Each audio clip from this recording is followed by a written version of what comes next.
বন্ধুরা, ফেসবুকে স্পন্সর নেবেন কিভাবে? চলুন আমি আজকে আপনাদের এই ভিডিওতে দেখাবো।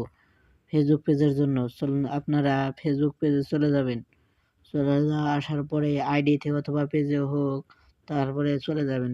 তারপরে এখানে আপনি আপনার প্রোফাইল আইকনে চাপ দিবেন। আইকনে চাপ দেওয়ার পরে এখানে দেখুন আপনার কলম আইকন আছে, এখানে আপনি চাপ দিবেন, আইকন অপশনে চাপ দিবেন। চাপ দেওয়ার পরে একটু লোডিং নিবেন। লোডিং নেওয়ার পরে আপনি একটু অপেক্ষা করে নিবেন। অপেক্ষা করার পর এরকম অপশন আসবেন, অ্যাবাউট নাও, এখানে আপনি চাপ দিবেন। চাপ দেওয়ার পরে এখানে আমি যা লিখেছি আপনি তাই লিখবেন।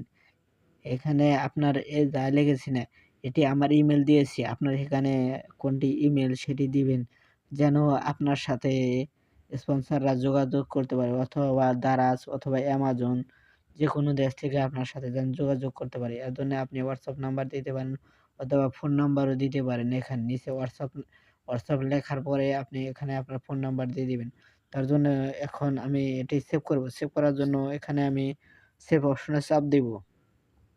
চাপ দেওয়ার পরে আমার একটু লোডিং দিচ্ছে, দেখুন আমার এটি সেভ হয়ে গেছে। দেখুন আপনাদের আমি দেখাচ্ছি, দেখুন এখানে আমার অ্যাড হয়ে গেছে। আমি রিফ্রেশ করছি, দেখুন এখানে আমার অ্যাড হয়ে গেছে। এখন যারা আমাকে স্পন্সর দিবে তারা এখানে দেখবে ও ইমেল করবে।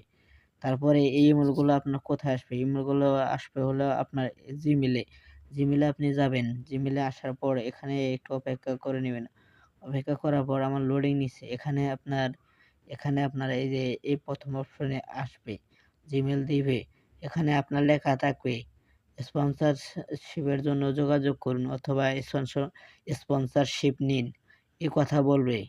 তারপরে আপনি স্পন্সর নিতে পারবেন। অবশ্যই ভিডিওটি ভালো লাগলে চ্যানেলটি সাবস্ক্রাইব করবেন আর ফেসবুক পেজটি সবাই ফলো করবেন। সবাই ভালো থাকুন, সুস্থ থাকুন। ধন্যবাদ। পরবর্তী ভিডিওতে দেখা হবে।